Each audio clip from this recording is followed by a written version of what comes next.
మాత చెప్పు భవాని.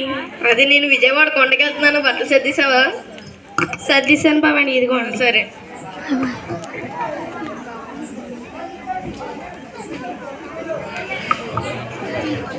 చెల్లిమాత నేను శబరిమల వెళ్తున్నాను. బట్టలు సర్దిసావా? సర్దేశాను స్వామి, తీసుకోండి.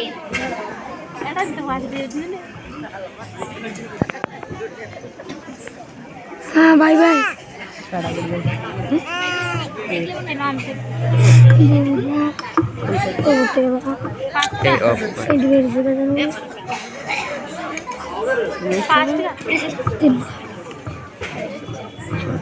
సుధీర్ బాబీ, శబరిమల వెళ్ళావంట? వెళ్ళాను. దర్శనం ఎంతసేపు పట్టింది? 3 గంటలు పట్టింది. నీకు ఎన్ని గంటలు పట్టింది అభి? నాకు 3 గంటలు పట్టింది. ప్రసాదాలు తెచ్చావా? తెచ్చి ఇంటికి ఇచ్చేసి వచ్చేద్దాం. పద అక్కయ్యగో, ప్రసాదం తెచ్చాను, అందరికి తెచ్చాను. సరే తమ్ముడు. హలో హలో అభి. సుధీర్, 40 రోజులు దీక్షలో ఉన్నాం కదరా, బిర్యానీ తిందాం పదా. సరే, నాకు నూరేదిలా ఉంది. సరేదా. పవిత్రక్క, చెప్పు చెల్లి. ప్రసాదం ఇచ్చారా అన్నయ్య? ఇచ్చారు. నాడు అందరికి పంచేద్దాం. సరే, పంచేద్దాం పద. మీరు బయట మాట్లాడుకోవద్దు, ఒకసారి పిల్లలు ఏం చేస్తారో చూడండి.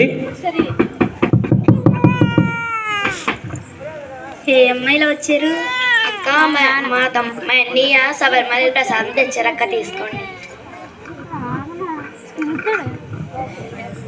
నాకు అవ్వట్లేదు, పిల్లలకి చిట్టు నేర్పించాలి.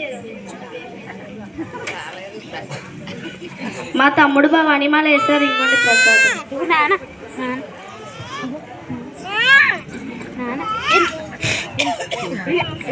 ఇంటికి కలిపి చెప్తారు.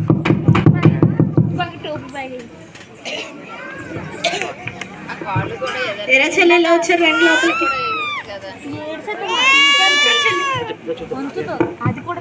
బాగున్నారా చెల్లి? బాగున్నామక్క. తమ్ముడు వాళ్ళు నేను బాగున్నాను, కానీ తమ్ముడు వాళ్ళు కనిపించట్లేదు. ఎక్కడికి వెళ్ళారు చెల్లి? అన్నయ్య స్వామిమాలు వేసారు అక్క, శబరిమల వెళ్ళారు. తమ్ముడు భవానీమాలు వేసాడక్క. అవునా? ప్రయాణం అంతా బాగా జరిగిందా చెల్లి? బాగా జరిగిందక్క. ఇడుములన్నీ బాగానే అయిపోయినాయా? బాగానే అయ్యాక. సరేరా, ఎందుకు వచ్చారు? అక్క, ప్రసాదం తీసుకో అక్క. మేము ప్రసాదం తినమురా. ఎందుకు తినమక్క? ఎందుకు తినరక్క? మేము మీ క్రిస్మస్ పండుగలు గట్టా వచ్చి మీ ప్రసాదాలు తింటాం కదక్క, మరి మీరు ఎందుకు తినరు? ఇప్పుడు మీరు మీ తమ్ముడు వాళ్ళు దీక్ష మాల వేసుకుని ఉన్నారు కదా, వాళ్ళకి నేను నాటుకోడి కూర వండి మీకు తెచ్చిచ్చి పెట్టమండి, మీరు పెడతారా? అప్సారం వాళ్ళు 40 రోజులు దీక్షలో ఉన్నారు. వాళ్ళకి మాంసంగాని పెట్టామనుకో, మనకి మన పిల్లలకి శాపం తగులుతుంది అక్క. అలాగే వాళ్ళైతే 40 రోజులు 20 రోజులు దీక్షలు ఉంటారు. మేము బాప్తీసం పొంది ఆయన అంగీకరించి ఉన్న వాళ్ళము జీవితాంతం దీక్షలోనే ఉంటాము. ఏ ప్రసాదం అనే కాదు, మేము ప్రసాదం తినం, అందుకనేసి ప్రసాదం మేము తినం. ఇప్పుడు మీరు మాకు ప్రసాదం పెడితే తిన్న మాకు, తెచ్చిన మీకు కూడా పిల్లలకి శాపం తగులుతుంది. మీరు ప్రసాదం కాకుండా మామూలుగా వండుకుంటారు కదా, ఇంట్లో ఏమైనా తినుబండారాలు అవి పిండి వంటలు అవి వండుకున్నప్పుడు మాకు పెట్టొచ్చు, మేము మీకు పెట్టొచ్చు. ఎందుకంటే అందరం ఒక దగ్గర ఉన్న వాళ్ళమే. ఎవరికి మన మధ్యన ఎప్పుడు కూడా గొడవలు ఉండకూడదు, మనస్పర్ధలు ఉండకూడదు ఎప్పుడు కూడా మన మధ్యలో. సరే అక్క, వెళ్దాం. అలాగేనా?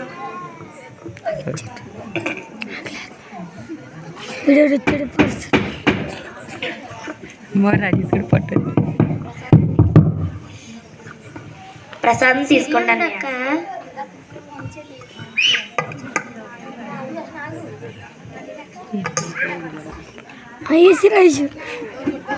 రైచు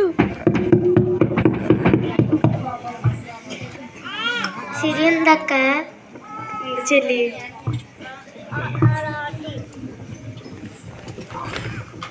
సిరి బాగా బైబిల్ చదువుతున్నావా? చదువుతున్నాను చెల్లి.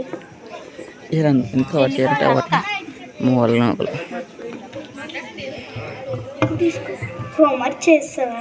చేసాను చెల్లి. వద్దక్క. తీసుకొచ్చి వద్దక్క. తీసుకొచ్చి వెళ్ళి ఇంటికి వెళ్ళి వస్తాను అక్క.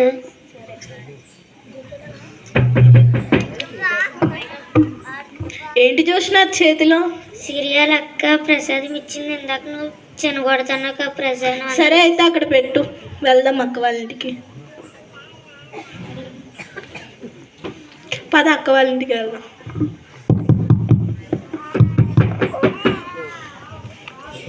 ప్రైజ్ లార్డ్ అక్క. ప్రసాదం తినకూడదు కదక్క, మనం ప్రసాదం తినకూడదు కదా, ప్రసాదం తిన్నారంట మీరు.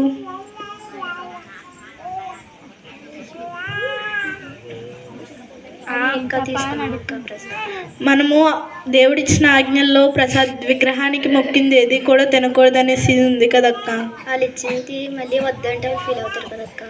సరే అక్క, ఎలాగైతే తిన్నారు కదా దేవుడిని క్షమించమని అడుగుదాము. సరే అక్క. మొక్కలు వేయండి. స్తుతి స్తుతి స్తుతి దేవానైనా నీకు వందనాలు ప్రభా. అక్కనైనా తెలియక తిన్నారు ప్రభా, నైనా క్షమించండి ప్రభా. మళ్ళీ ఎప్పుడు అలా తినకుండా ఉండడానికి సహాయం దయచేయమని అడిగి పెట్టుకుంటున్నాం తండ్రి. ఆమేన్.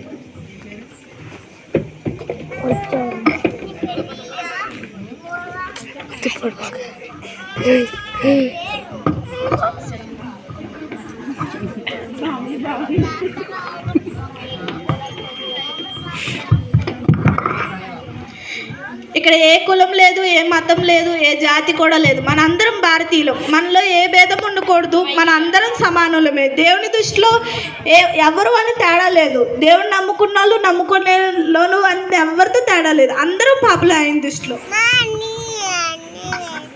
భేదం ఏమీ లేదు, అందరూ పాపం చేసి ఉన్నారు. దేవాది దేవుడు